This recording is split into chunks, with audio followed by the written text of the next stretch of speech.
রাসূল সাল্লাল্লাহু আলাইহি ওয়াসাল্লামের সাথে দুর্গন্ধের কোনো সম্পর্ক। মা আয়েশা সিদ্দিকা বলছেন কোনদিন রাসূল থেকে কোনো দুর্গন্ধ চেষ্টা করেও উদ্ধার করতে পারেনি। এত পরিষ্কার থাকতেন, ঘরে ঢুকেই প্রথম তিনি দাঁত মাজতেন, বিবিদের কাছে যাওয়ার আগে দাঁত মাজতেন, এক ওয়াক্ত নামাজে দাঁত মাজতেন, জিবরাইল আমিন যখন আসতেন ঘন ঘন তিনি দাঁত মাজতে থাকতেন। এমনকি যেদিন তিনি বিদায় নিলেন, মা আয়েশা সিদ্দিকা রাদিয়াল্লাহু আনহা বললেন, বাইনা সাহরি ও জাহরি, রাসূল সাল্লাল্লাহু আলাইহি ওয়াসাল্লামের কল্লা তো ছিল আমার এখানে, আমার বুকের উপরে আর ঘাড়ের নিচে ছিল কল্লা, পিছন থেকে ধরা ছিলেন। এই অবস্থায় তিনি যখন আছেন, মা আয়েশাকে ইশারা করলেন দাঁত মাজন দাও। মা আয়েশা রাদিয়াল্লাহু আনহা দাঁতের মাজন দিলেন। ওটা ছিল শক্ত। রাসূল সাল্লাল্লাহু আলাইহি ওয়াসাল্লামকে বললেন একটা চাবায়া দিই। মা আয়েশা রাদিয়াল্লাহু আনহা চাবায়া দিলেন। রাসূলের মুখে আয়েশার শেষ লালাটি নিয়ে রাসূল দুনিয়া থেকে বিদায় হয়েছে। কি ভালোবাসতেন নিজেদের। মা আয়েশা সিদ্দিকা রাদিয়াল্লাহু আনহা বলেন, আমি চাবিয়ে দিলাম। রাসূল দাঁত মাজতে থাকলেন। দাঁত মাজার সাথে সাথে দুনিয়া থেকে চিরে দিনের জন্য তিনি বিদায় হয়ে গেলেন। শেষ কথা বললেন, সালাতুল উম্মতি আস-সালাত আমা মালাকাত আইমানুকুম, আমার উম্মতেরা কখনো নামাজ ছিল না, সালাত ছিল না, সালাত ছিল না।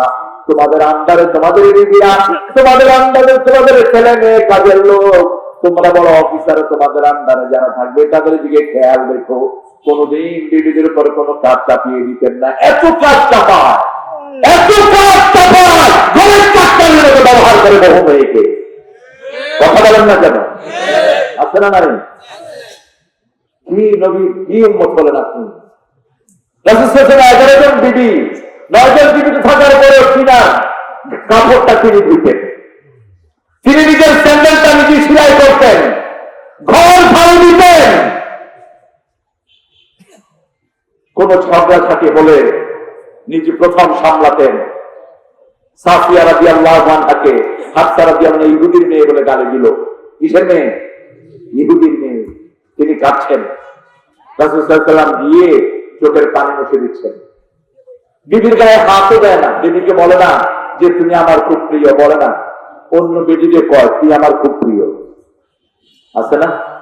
কথা বল না কেন? ফেসবুকে বেটিদের সাথে হাতে এরকম লোক আছে না নাই? সারাদিন ফেসবুকে কাটা, বিবির জন্য তার কোনো সময় নেই। সাফিয়া, হাফসা সাফিয়ার চোখ বুঝে দিচ্ছেন রাসূল সাল্লাল্লাহু আলাইহি ওয়াসাল্লাম। বলতে, সাফিয়া তোমার মন খারাপ কেন? বলছে, শুনেন না, হাফসা আমাকে বলছে বানাতুল ইয়াহুদ, আমি নাকি ইহুদির মেয়ে। বললেন না, তোমার বাপ নবী, তোমার স্বামী নবী, তোমার বাপ শ্রেষ্ঠ নবী, তোমার স্বামী সব নবীদের সর্দার, তুমি মন খারাপ করো কেন সাফিয়া? চোখের পানি মুছে দিয়েছে আর বলছেন, তোমার গোত্রে মূসা আলাইহিস সালামকে আল্লাহ দুনিয়াতে পাঠিয়েছে, তোমার গোত্রে হারুন আলাইহিস সালাম দুনিয়াতে এসেছেন, তুমি মন খারাপ করো কেন? আর আমি তোমার স্বামী। সুবহানাল্লাহ। বিবিকে বলা, বিবি আমি তোমাকে অনেক ভালোবাসি, এটাও সুন্নাহ। রাসূল সাল্লাল্লাহু আলাইহি ওয়াসাল্লাম বলছেন, যাকে তুমি ভালোবাসো তাকে খবরটা পৌঁছে দাও। তার মানে এটা নয় রাস্তায় মেরে দেবেন আই লাভ ইউ, কুকুরি আই লাভ ইউ, কিন্তু নোংরা। তুই বেয়াদব, তোর মধ্যে খালি লেখা নেই। রাস্তার মেয়েদের পিছনে ঘুরঘুর করবে না। তোমার যদি সুন্দর চরিত্র হয়, হাজার মেয়ে তোমার কাছে আসবে, হাজার মেয়ে প্রস্তাব আল্লাহ তোমার কাছে এনে দিবেন। তুমি ব্যক্তিত্ববান পুরুষ হও। আবার যে মেয়েরা পর্দা করে না, ওদেরকে দেখে লানত দিতে বলেছেন মুহাম্মদ সাল্লাল্লাহু আলাইহি ওয়াসাল্লাম। কারণ ওকে লানত না দিলে ওই নোংরা ভালোবাসা তোমার ভিতরে ঢুকবে। যখন কোনো মেয়েকে বেপর দিকে দেখো, আলআনুহুন্না ফাইন্নাহুন্নাল মালউনা, তাদেরকে লানত দাও। একটা মেয়ে হাই হিল পরে না, এটা ইহুদিরা পরে। একটা মেয়ে আওয়াজ করে, এমন অলংকার পরে বাহিরে বের হবে না। তাই পোশাক মেয়ের জন্য হারাম, ছেলের জন্য হারাম। তবে আমাদের মেয়েরা বড় নির্যাতিতা, ঘরের সবগুলো কাজ করে মেয়েরা। রাসূল কখনো এটা করাতেন না। মা আয়েশা সিদ্দিকা কোনো কাজ করলে পাশে গিয়ে দাঁড়াতেন মুহাম্মদ সাল্লাল্লাহু, নবী মোরে পরশমণি।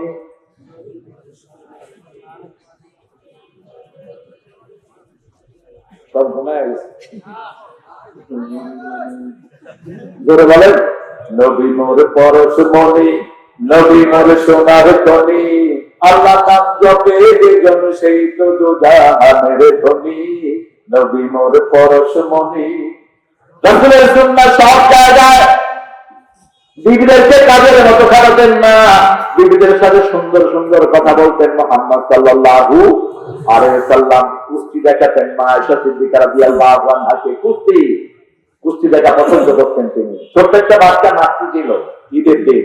আজকে পড়ছিলাম হাদিস, ঈদের দিন মেয়েটা এমনি করে নাচতেছিল। মেয়েরা নাচে না, কথা বল না, ছোট মেয়েরা কি করে, কিছু পাইনি আছে না, বাস মেয়েকে এরকম এরকম করতেছে। ছোট্ট মেয়ে, 7-8 বছরের মেয়ে।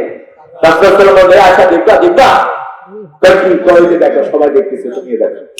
মা আয়েশা বলছেন, আমি আমার জীবনটা রাসূলের ঘাড়ের উপর রেখে আমি দেখা শুরু করলাম। কতটা গভীর ছিল সম্পর্ক দেখো। এই থুতনিটা রাসূলের ঘাড়ের উপর রেখে সাইয়্যিদুল আম্বিয়া মুহাম্মদ রাসূলুল্লাহ সাল্লাল্লাহু আলাইহি ওয়াসাল্লামের ওখানে রেখে তিনি দেখছেন।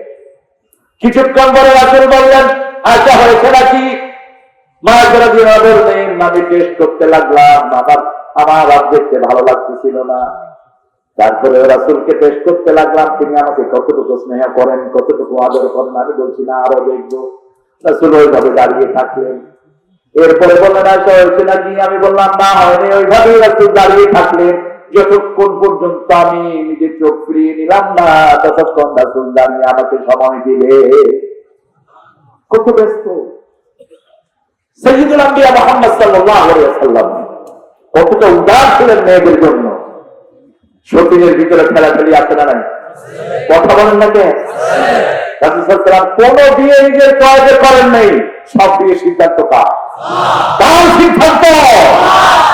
একটা মাত্র কুমারীকে বিয়ে করেছেন, তিনি ছিলেন মা আয়েশা সিদ্দিকা রাদিয়াল্লাহু। পৃথিবীর সর্বশ্রেষ্ঠ জ্ঞানী, সব সাহাবী মা আয়েশার ছাত্র, সব। এমনকি আবু বকর রাদিয়াল্লাহু মা আয়েশার ছাত্র।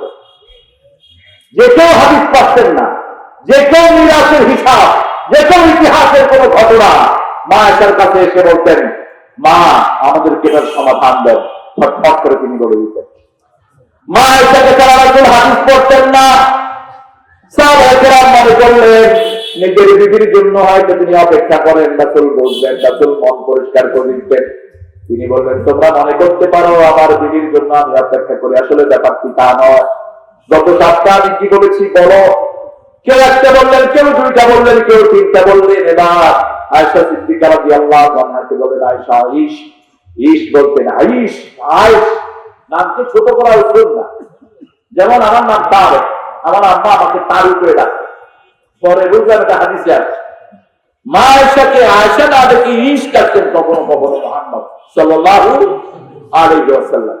আমরাও হাসানকে হাসু এরকম বলে না, আদরের নাম।